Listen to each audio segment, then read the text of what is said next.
Every single professional footballer in the world has spent hundreds, if not thousands of hours by themselves training with just a ball. You can get more touches on a ball or more reps of a drill in one session by yourself than a week of team training. I'd even say it's impossible to become a pro without adding in some individual training at some point in your career. But how do you maximize your time spent with the ball to make sure that you're improving as fast as possible and not just wasting time? Well, this video is going to be the ultimate guide to individual training. First things first, see what you got. Sometimes you're fortunate enough to have access to a bag of 15 match balls, cones, poles, mannequins, full-size goal, tons of space, etc. And sometimes you only have about 5 feet. But regardless, do a little check of what you have and where you're training to understand what limitations you might have for that session. In off season, I know I have 10 match balls in my bag. I know I have 25 cones in my bag. And then I pull up to the field and check out what's available. Sometimes the goals are locked up. Sometimes 90% of the field is being used. Sometimes I have a lacrosse goal. Sometimes I have a corner of a field with 2 walls. Sometimes I have a bench. Sometimes there's this random thing in the middle of the park. And sometimes I have this huge log in the middle of a parking lot. But I look at what I have, what's around me, I see what I got so that I can start to brainstorm to create a creative, fun, engaging, and effective training session for myself. Next,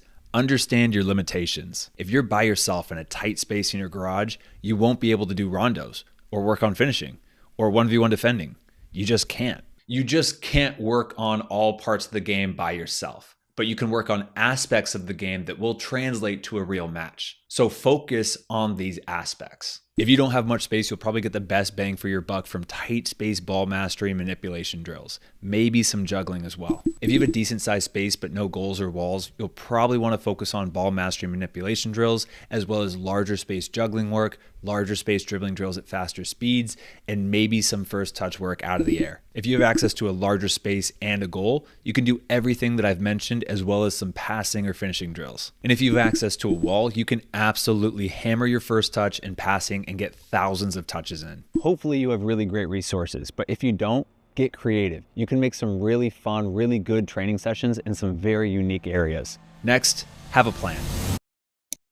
Before we get into how to plan out your session, I just want to introduce the sponsor of today's video, Factor. Factor makes meeting your nutrition goals easier than ever by delivering fresh, never frozen, dietitian-approved meals straight to your doorstep. Their team of gourmet chefs create each meal using only ingredients with integrity to help you feel your best all day long. Factor Meals eliminates the hassle of prepping, cooking, and cleaning up. Simply heat and savor the good stuff. And Factor now offers loads of snack options like breakfast, smoothies, juices, small bites, and more to keep me going no matter what's on my schedule. I love Factor. I've been working with them and eating their meals for the last 3 or 4 years. And I just have nothing but great words to say about this company. Factor works great for me as a professional athlete because being a pro is tiring. And when I get home from training, the last thing I want to think about is preparing food, going to the grocery store, getting the ingredients, cooking, cleaning, all that stuff. But I also can't just go out and get unhealthy fast food. But with Factor, I'm able to get a delicious restaurant quality meal that also has high quality ingredients in just 2 minutes. So if you guys are interested in checking out Factor, then head to factor75.com and be sure to use code BecomeElite50 to get 50% off your first Factor box, as well as 20% off your next month of orders. That's code BecomeElite50 at factor75.com to get 50% off your first box, plus 20% off your next month of orders. Big thank you to Factor for sponsoring this video.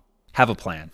Once you've done a quick check of your gear and your training facilities, you can start to formulate a plan for your session and have goals. Have a focus for that session that you want to work on. You don't have to be Pep Guardiola and have a full training plan in your notebook, but I like to have at least a rough outline or rough plan of what I'm gonna do in that session. Usually my sessions are broken down like this. When I'm by myself, my shorter ball mastery, tight space sessions are only like 20 to 45 minutes long. If I'm at a field with a bit more space, they'll go anywhere from an hour to an hour and a half.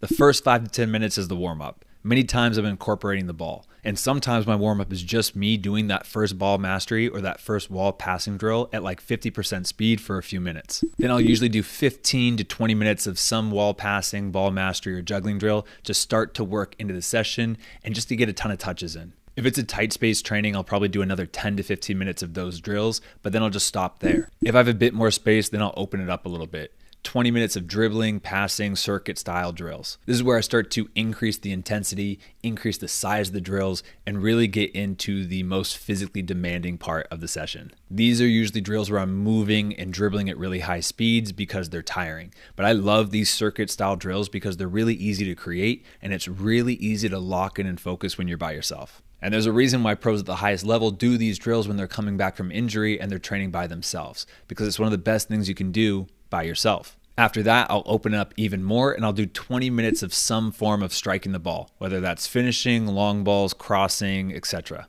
But here's when I slow down the actual workload of it. It's not as much sprinting or running around, but I'm fully warmed up now and I can really strike a ball. But I've also been training now for almost an hour, all by myself with very little breaks, and my legs are starting to get heavy. This is where I can do rep after rep after rep and strike the ball again and again and again and really work on my technique of my shot, cross, or long ball. Then, depending on the day, I'll end with 10 to 15 minutes of some fitness work. But that depends where I'm at in regards to the season. If it's at the start of off season, I'll skip it. But if I'm ramping up my fitness work before a big trial or preseason, then I'll hit the fitness hard. As for the specific drills, don't overthink it. YouTube, TikTok, Instagram, etc. are saturated with thousands of high quality drills. Pick a handful of them that will work with your available equipment and space and go for it. So generally speaking, that's my blueprint for my individual sessions. Next, create pressure. The hard part about training by yourself is that there's no pressure. There's no defenders to physically pressure you. There's no teammates or coaches to get mad when you mess up. There's no consequences.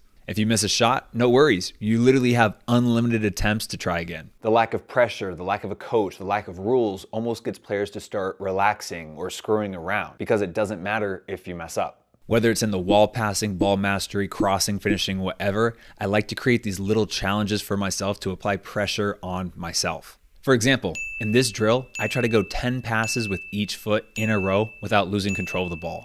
Once I hit it, I'd stop, take a little break, and then restart again. But I couldn't take that break until I hit those 20 perfect total passes without screwing up. Whenever I do crossing or finishing work, if I have 10 balls, I put a challenge on myself. Like I need to hit the target 5 out of 10 times, or I need to hit the side of the net 8 out of 10 times. And if I fail, I have to do 10 push-ups or a sprint or whatever it is. If I'm doing wall juggling, I try to keep up the ball for 90 seconds straight without dropping it. I literally put a timer down on my phone, hit go, and juggle until the timer goes off. I've always done little things like that since I was a kid because I thought it was more fun to train that way, to impose little challenges on myself, than it was just go outside, kick the ball around, and go through the motions. And it wasn't until I was a lot older that I started to realize how helpful that was to my individual training. And finally, at the end of the day, touches are touches. Yes, whenever possible, you want to make every single drill and every single session as game realistic as possible. But one of the main focuses of individual training is to develop your feel for the ball. And sometimes that looks just like this. Getting into an almost calm, zen-like mindset and just juggling, popping the ball up and controlling it, passing it against a wall, doing some fun tricks and flicks, enjoying playing. Touches are touches. You will improve by just going out and getting touches in. One of my favorite quotes regarding this is from Dennis Bergkamp, and it goes like this. Most of the time I was by myself, just kicking the ball against the wall, seeing how it bounces, how it comes back, just controlling it. I found that so interesting, trying it different ways. First one foot, then the other foot, looking for new things, inside the foot, outside the foot, laces, getting a sort of rhythm going, speeding it up, slowing it down. Sometimes I'd aim at a certain brick or the crossbar, left foot, right foot, making the ball spin again and again. It was just fun. I was enjoying it. It interested me. Maybe other people wouldn't bother. Maybe they wouldn't find it fascinating, but I was fascinated.